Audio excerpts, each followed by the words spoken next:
Welcome back to Inklings Behind the Scenes. This is J.S. Bray with Mr. Bray Labs, and I have a special treat. I have head writer Cody Lawhorn on. And yeah, Cody, you want to say hello? Hi, how's it going? Pretty good, pretty good. So, I mean, let's just, we've been doing this for a while, but this is our first time we've had the opportunity to share together synchronously and also on the stream, so folks can kind of see how we chat. I just figured maybe just tell a little bit about who you are and what got you excited about this project, and maybe, yeah, just a little bit of that. That'd be great. Well, you and I have been friends since 2011. Um, Yes. I've been writing up here in Alaska. I've got a day job that pays the bills. Um, of Yeah. course, when I came back from school in 2013, well, we quickly lost our film tax incentive program, so that kind of fell through. But I decided to stay here and write and pay the bills and just keep plugging along. Um, uh, Can, and can, can just I ask been, you a question? Yeah, yeah. can I? Sorry. Yeah. So, for those who are not aware, because again, that's one thing that we do on this podcast is that we kind of make a meal out of everything. What in the world is a tax and credit for filmmaking? So tax credits, all the film industry is the film industry thrives off of tax credits, right? And tax credits, they're different from state to state. And I don't understand the full mechanics of them, but my understanding of tax incentives is that for qualifying purchases, whether it's labor or um, products, goods, services spent in a state, it's like for every dollar spent for eligible tax incentives, productions can like sell them in order to get money off of taxes when tax season comes. So they kind of save money. I think it's almost like a write off. Um, Okay, I okay, don't understand the full mechanics of it, and I think certain tax incentives are different from state to state and film program to film program in each state. But I believe they're closer to write offs. okay, and yeah, and like one of the things about this when talking about these more I guess less exciting parts of filmmaking because they do make a difference. We talked about this in a couple episodes. I talked about sponsorship, and sponsorship is a way that you make money or the way you can get money for your project. And I think because we have a great deal of number of people who listen to this who aren't from the United States, so the United States is almost like the United Countries of one giant country because I mean, from where I live in Tennessee, it's drastically different than it is from Alaska or California or New York. They all have really different laws about stuff. Like, so when you file your taxes, you don't file your taxes in the state of Tennessee. You just pay a regular sales tax. You don't have to file to the state. You just pay your federal, and you already paid your state. So it's really simple. But in Oregon, where I used to live, it was really complicated and a headache. Okay, so that's sort of like you said. It kind of really it it made things really difficult for you in Alaska to do filmmaking. And then, of course, we were buds. Tell me, tell me where did you fall in love with animation? Is there somewhere that, So yeah, I fell in love with animation as a kid, watching Saturday morning cartoons in the '90s. excellent. That's really where I fell in love with animation. My heart, as far as filmmaking goes and storytelling, I think it's always been with live action. But seeing how that's what I studied at school, but I've always been fascinated with the world building that goes along with animation. You should see my coffee table book collection. I've got Nice. the art of for all my favorite Pixar films and Hayao Miyazaki films. I love the work, the groundwork that goes into creating a world. And all the aesthetics and art design and costumes and color palettes, everything that goes with it. That's awesome. All the magical ingredients you need in order to tell a story, and that's That what I that fell in love with. No, that's fantastic. I think that's because you and I we've talked a great deal about the kind of world building. I'm a big fan of cartoons since I was a child. It resonated with me, and I didn't realize it was the world building at the time because I felt like captured into it. A good world, you forget that you're there, kind of like the Matrix. And for about I don't know, actually for some time I've used to teach at different universities game design, which is funny because I fell backwards into it. I fell backwards into teaching game design, and a lot of that is like you're controlling everything, the lighting, the atmosphere, every single thing, the physics, right? Which is something that I think is super crucial to developing an animation. So like physics can be different. It can be you can have moon gravity in a cartoon and it's not unbelievable, but in the world it is. That's what I love about animation is that really anything is possible. So that's great. Well, and Cody, tell me a little bit more about so this project Inklings. It wasn't always called Inklings. Do you remember No, what it it was called wasn't. before? I No. believe. Refresh my memory. We've had so many working titles for the various animation projects we've been kind of cooking together. Yes. Okay, Inklings. What was it before? I Well, think you it remember? was. It was the names. Wasn't it the names Yeah, of two characters? it was two characters. Yes. So the very first character that was created at all in the universe was Kafka.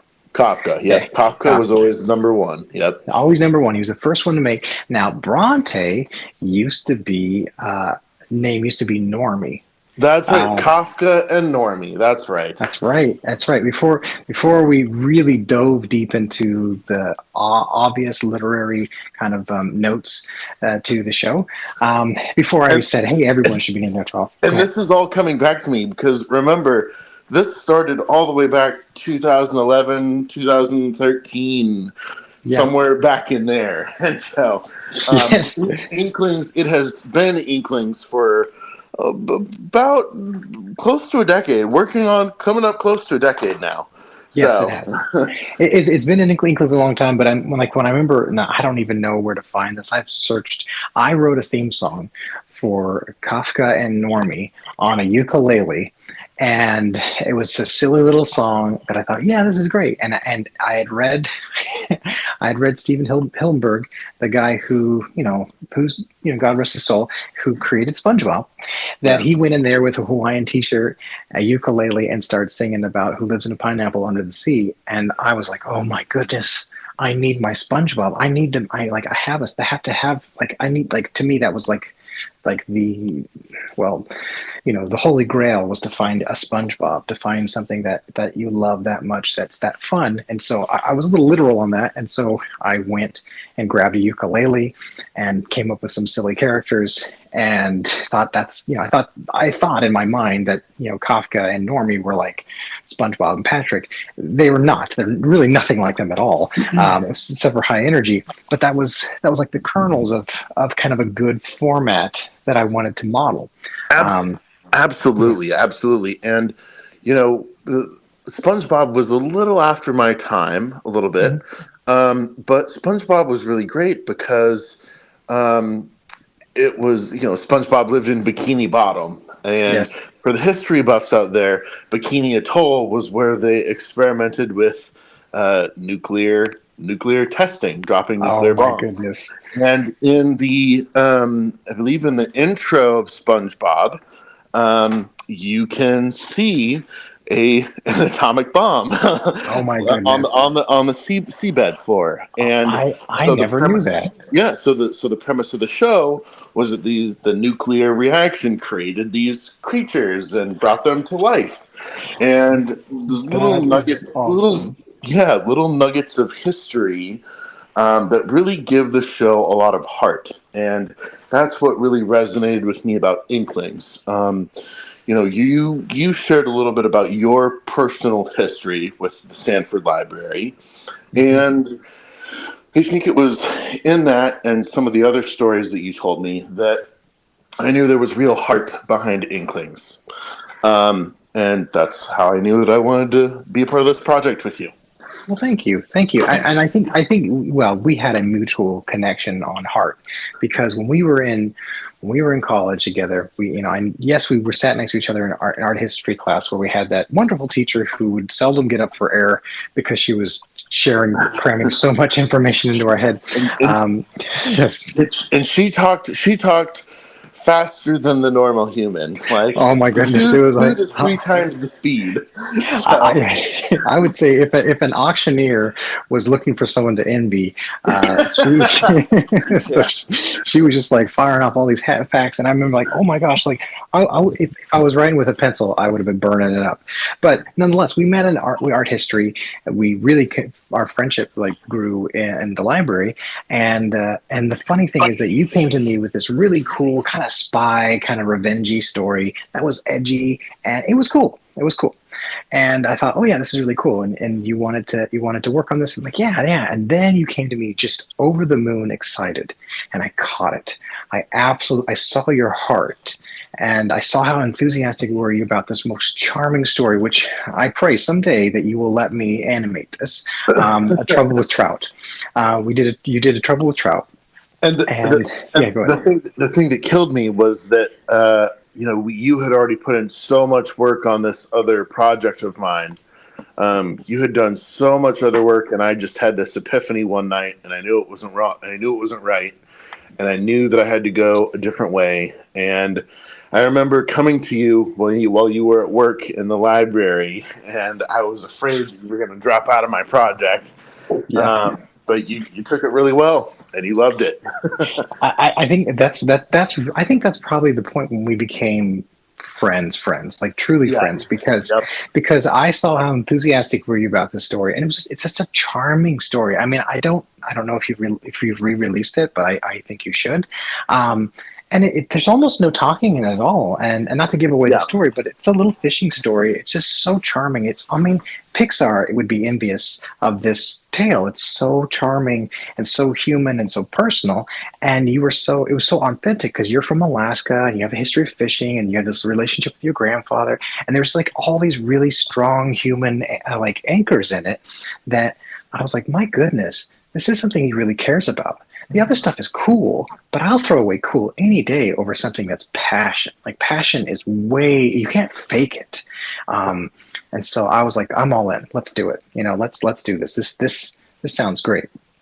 And it allowed me to play with a lot too, because you were so passionate about it. Everything I did meant more, if that makes sense. Like you writing on Inklings with me has been like so much more fruitful because we've worked on other projects. My goodness, we've worked on other fun projects. Oh Um, yeah. and some of them I'm like, I mean, I mean, there was a fun series we worked on with like mystery tales, kind of X-Files in Alaska, and I read my wife the script, and then like 3 years later she goes I heard about this show called We're Alaska, and there's like these weird. I'm like, honey, that's our script. You've read that. Like that's not been produced. And so like it came back around. I'm like, I realized, man, we had so much fun writing, but Inklings was something where I guess we both had that mirror, that heart passion, that kind of Yeah. we could, yeah. Anyways, yeah. I hope that makes sense. But yeah, I, so I, yeah, go ahead. I have a question for you. We Sure. kind of talked a little bit about love for animation. Where did you fall in love with animation, and were there any particular shows that you watched that made you fall in love with animation? Wow, I appreciate you asking me that. I've mentioned this probably a bunch to folks over the years, but it really was where, to me, so why it matters. My parents got divorced. I was 6 years old. My grandpa was my anchor. Okay, and I'm sitting there. I remember it, and I don't always give this detail, but I remember there eating Fruit Loops, sitting in front of the TV, and my grandpa had like a strict PG and G rated film only. He was like the grandpa's grandpa. It was always kid friendly stuff. He always had something for us to for that was kid focused. I didn't realize how important that was when I was younger until now. But I'm sitting there eating Fruit Loops and I'm watching this little boy named Cody on the back of a giant golden eagle in the film Rescuers Down Under, and I felt like I was flying. Like I could not. There was no way I could relate this to anything other than a real experience. I felt like my stomach even like moved. I felt like that kind of that drop in your tummy where whoa. And I felt like I was flying, and I'm like, I want this. And I've always been drawing. I was drawing since I was two. Um, I draw little flamingos and donkeys, and I just draw all the time. And that's kind of a normal thing for kids, but my goodness, man, I wanted to possess that magic. I wanted to do that. I remember when the sequel to the Rescuers came out, the Rescuers Down Under, and I remember Yes. seeing going to McDonald's and getting the Happy Meal toy and saying, "Hey, that boy's name was Cody too." Oh gosh. Yeah, that's awesome. Yeah, Yeah, that's awesome. I think I really fell in love with it watching a cartoon that came out back in the night and eight. Well, technically, the 90s, the early Hmm. 90s, and it was called Mighty Max. Oh And yes. I really resonated with Mighty Max. For those of you or people that don't know, Mighty Max was a show that were 21 minute episodes, and there were like 2 seasons, and there was like 40 episodes total. And the great Tim Curry and Rob Paulson were the voice actors on it. Yes. And Mighty Max was about a boy named Max who received this hat in the mail, and he became known as the Cap Bearer. And he had this fowl, not a chicken, but a fowl. And the fowl's name, I believe, was Virgil. And Virgil was this really wise owl fowl That's character. awesome. And he had a guardian, which was a Viking named Norman, and who was his bodyguard. And Mighty Max would his cap. This red hat with an M on it was the key to opening portals to different worlds. That's And awesome. the cap would teleport him to different worlds, and everything from like Mongolian deserts to dungeons filled with zombies and spiders and giant worms. And there was this villain called the Skullmaster that Max had to fight. But really, and so throughout the show, you got to experience a whole different type of people from different parts of the world and different mythological beasts from werewolves and aliens. And what really resonated with me was the portal aspect of it, and Yeah. going from place to place. And for me, growing up, that's kind of what Blockbuster was for me. Oh goodness. Yes. Blockbuster was like this sacred hall where all the movies on the shelves were portals to different worlds, That's and awesome. that's kind of really where my love of animation and storytelling really resonated and originated with me. Oh, that's awesome. Well, I love that. When you talk about that, I have to go revisit that. There's so much that those classic animations, I feel like they're going to be lost unless somebody preserves them. This is a total. I'm going to speak into the universe. A pet project someday. Someday, I want to either a nonprofit arm or like when I hire my next group of interns, I want us to go and find old cartoons and remaster them. And just like that's part of your schooling is just going and remastering these cartoons so they don't get lost because Yeah. to preserve them. And so because now TVs are like 12K, that's like like you can taste the colors, it's 3D immersive. Like we're going to forget all those really great stories. And that's kind of like part of my mind's like, oh man, that's so cool, I want to go back and revisit that. That's fantastic. It's so deeply layered. I do love storytelling because one thing about a good story is a good story takes its time. A joke can be fast, but a good story takes its time, and you get to know the characters. You feel like they become your friends and companions on for life. And when they're gone or they suffer, you feel like you're suffering or you feel like you've lost something.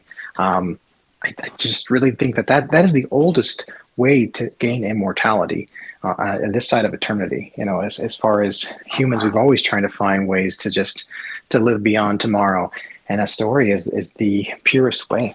So that's awesome. Well, thank you. Yeah. Um, I want to kind of transition this conversation because we've talked about how we both love animation. Let's talk about really the specific characters that our main characters. Just like take a minute, like if you want to introduce one character, then I'll go to the next. And do you want to start with one of them? Just talk a little bit about them. Yeah. I'd like to start. I'd like to start with Kafka, if you don't Okay. mind. Sure. Sure. Um, Sure. Kafka is our main protagonist, and I can tell that Kafka really. I can tell that Kafka really was the first character that originated in your heart because Kafka is just so optimistic and passionate about story and life and is all about excitement and adventure. Kafka is very enthusiastic and very, very hyper. Um, Yes. and I think that those although those traits are good, they could also get Kafka into some trouble. You're absolutely right. Being well, I mean, just saying Kafka is a bit of my own human analog. When you're naive, you end up allowing people to take advantage of your goodwill. But then you're the kind of person like you don't want to be jaded because just because there's a couple bad apples out there doesn't mean you want to ruin the whole bushel. So that is. But yeah, I love that. I thank you. Like Kafka is he's infectious. He's an Yeah, infectious personality. and his Um, excitement is infectious as well, as is uh, yours. well, thank you. I would like to introduce my character that I think is very much inspired by you, and even though is Poe. He's grounded. He's level-headed. You're not always that snarky, but you can be. And I come to you for your absolute honesty, and that's what I love about Poe. He's not afraid to speak his mind, especially if it's an unpopular opinion. Yeah. And he has a flair for the horror, for the darker things. Obviously the namesake Poe is from Edgar Allan Poe. But I know I had you in mind when I was cooking up this character, that I wanted to ground Kafka's enthusiasm with reality.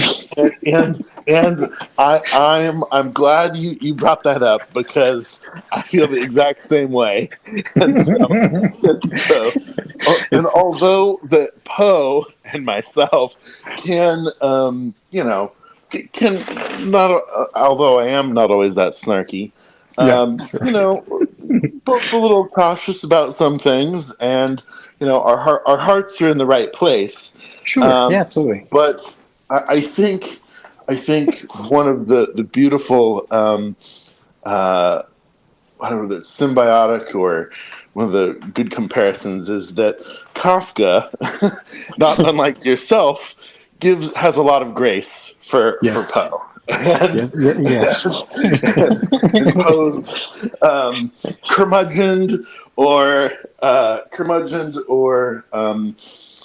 not necessarily pessimistic, but cautious views on other people or scenarios. sure. So yeah, It grounds they ground each other, right? yeah, One person needs to get out of the mud and the other person needs to get out of the clouds. yeah, And that's an important thing. I think all relationships need, and it's not that because we're both dreamers, but you always need someone who knows how to bring you to earth, to kind of, in the nicest way possible, help you edit without kind of getting delusions. Because artists, and I'm sure that we have a great deal of people who listen who are children, and kids are very high emotion, and that's something I really love about children. Because children are not subtle. Like children are just like, I don't like that. I do like that. That's silly. That's weird. Like they'll tell you. Now you may not agree with them, but that's something that's great about it. They haven't learned the subtle craft of keeping your mouth shut, and because you might offend people. Yeah. But that is also a beautiful thing, because when they tell you the truth and it's not something you want to hear, but you need to hear, Hmm. that is very purifying, because you don't want to just dance off a cliff. Um, and it's good to have that healthy balance. That's why I think we create so well together. That's why we've been able to come up when we're creating, we create really, really fun stuff. So I want to just wrap this up here, but thank you, Cody, so much for being on the podcast. I had just a great time chatting with you. And then next time we'll dive into the two other characters and talk about some other aspects of this show. So thank you, everyone, again. You have anything you want to say, Cody, before we close? I just want to thank you for having me on this episode, and it was really great talking about more about how our friendship started, and more about the show. And I look forward to more episodes with you. So thank All right, you for having me on. thank you, buddy. All right, talk to you all soon, and you all have a blessed day. Take care.